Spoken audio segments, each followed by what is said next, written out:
শীত মৌসুমে বিভিন্ন জায়গা থেকে সব বয়সী পর্যটকদের পদচারণে মুখরিত রূপসী দেবহাটা ম্যানগ্রোভ পর্যটন কেন্দ্র মিনি সুন্দরবন। পরিপূর্ণ বিনোদন কেন্দ্রের রূপ দিতে সব ধরনের ব্যবস্থা করেছে প্রশাসন।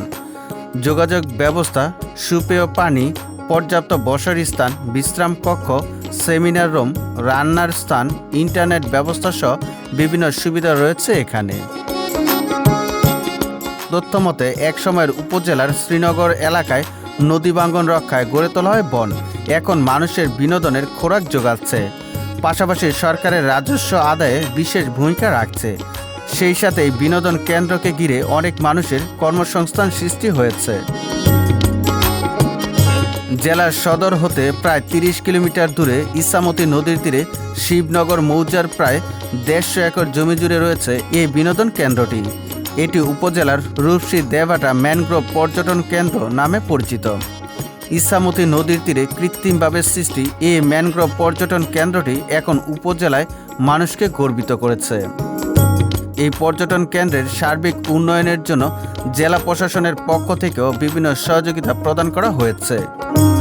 পর্যটন কেন্দ্রটিতে অধিকাংশ সময় জেলা উপজেলা প্রশাসনের পাশাপাশি বেসরকারি সংস্থা, শিক্ষা প্রতিষ্ঠান পারিবারিকভাবে বনভোজনের আয়োজন করা হয়।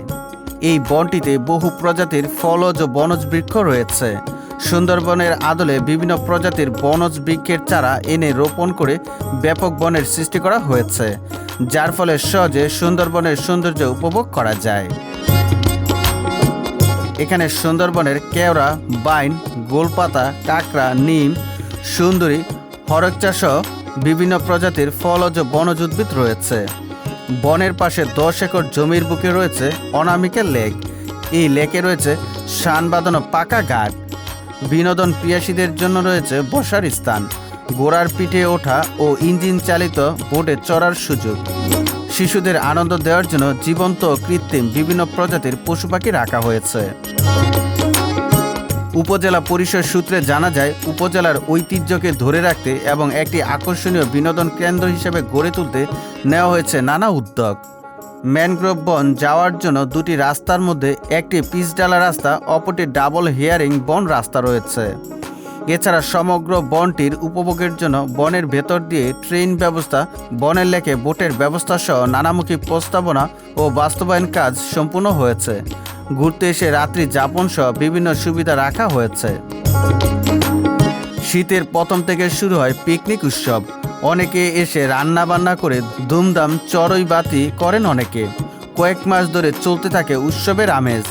বর্তমান স্থানটিতে প্রবেশ করতে হলে ২০ টাকা মূল্যের ফি দিতে হয়, যার পুরো টাকা সরকারি রাজস্ব তহবিলে জমা হয় এবং কেন্দ্রটির উন্নয়নে ব্যবহার করা হয়। স্থানটি ইছামতি নদীর তীরে নিরিবিলি হওয়ায় বিভিন্ন শ্রেণী পেশার মানুষ এখানে সময় কাটাতে আসেন।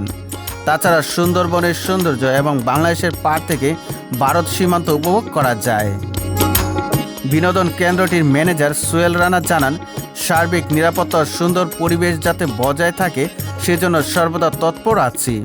এখানে ছুটির দিনে অসংখ্য মানুষ বেড়াতে আসেন। জায়গাটি নদীর তীরে হওয়ায় এখান থেকে টাকি পৌরসভাও ভারতের দেখা যায়। পর্যটকদের সুবিধায় পাকা রাস্তা, বিদ্যুৎ, নামাজের ঘর, বাথরুম, পানির লাইন সব কিছুর ব্যবস্থা করা হয়েছে। পিকনিকের জন্য স্পট আছে। দূর দূরান্ত থেকে মানুষ পিকনিক করতে আসেন এখানে। সাবেক উপজেলা নির্বাহী অফিসার, বর্তমান উপসচিব আনম তরিকুল ইসলামের উদ্যোগে বনটি গড়ে তোলা হয়। পরবর্তীতে সাবেক উপজেলা নির্বাহী অফিসার, বর্তমান উপসচিব হাফিজ আল আসাদ বনটির সৌন্দর্য বৃদ্ধি ও ব্যাপক উন্নয়ন করেন এবং কেন্দ্রটির বাণিজ্যিকভাবে গড়ে তোলেন। এরপর পর্যায়ক্রমে বিভিন্ন নির্বাহী অফিসারগণ এটির উন্নয়ন করেছেন। দেবহাটা উপজেলা নির্বাহী অফিসার আসাদুজ্জামান জানান, সব বয়সী মানুষের উপযোগী বিনোদন কেন্দ্র হিসেবে গড়ে তোলার জন্য বিভিন্ন সংযোগ ঘটানো হয়েছে। এখানে আসলে সুন্দরবনে যাওয়ার অনেকটাই স্বাদ মেটানো যাবে। নির্মল বাতাসে মনোমুগ্ধকর এই বনটিতে আসা এবং উপভোগ করার জন্য উন্নয়ন কর্মকাণ্ড চলমান রয়েছে। উল্লেখ্য, বনটি নান্দনিকভাবে তৈরি করায় সাবেক উপজেলা নির্বাহী অফিসার হাফিজ আল আসাদ জাতীয় পুরস্কারে ভূষিত হন। এদিকে বিনোদন কেন্দ্রটি আগামী দিনে দক্ষিণাঞ্চলের মানুষের বিনোদনের চাহিদা মিটিয়ে সরকারের রাজস্ব বাড়বে বলে মনে করেন উপজেলাবাসী। সুজিত মণ্ডল, সবার কথা।